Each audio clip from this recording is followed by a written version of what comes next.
Hello friends, आज अपन समझेंगे कि जो आपका मेंटेनेंस चार्ज होता है कॉमर्शियल कोऑपरेटिव सोसाइटी के ऊपर, तो उस पर जीएसटी चार्ज होगा कि नहीं।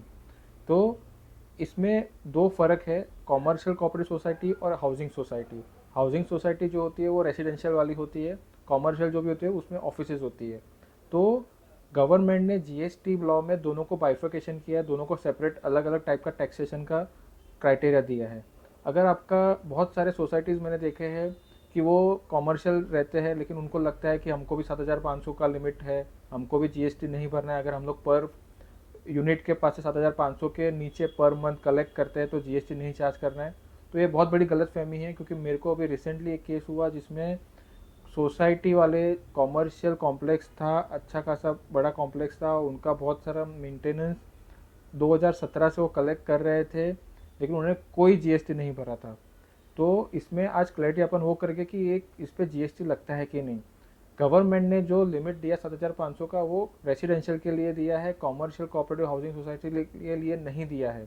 तो कॉमर्शियल कॉम्प्लेक्सेस, इंडस्ट्रियल यूनिट्स अगर आपके है और आपका साल का अगर बेसिक एग्जाम्पशन लिमिट जो जीएसटी का है 20 लाख से अगर ऊपर जाता है, तो आपको जीएसटी भरना ज़रूरी है। आपको उसमें नहीं देखना है कि आप पर मेंबर से 7,500 कलेक्ट कर रहे हैं या कम कर रहे हैं या ज़्यादा कर रहे हैं। तो वो हिसाब से आपका मेंटेनेंस का बिल देखना है और उसके हिसाब से आपको जीएसटी में फाइलिंग करना है।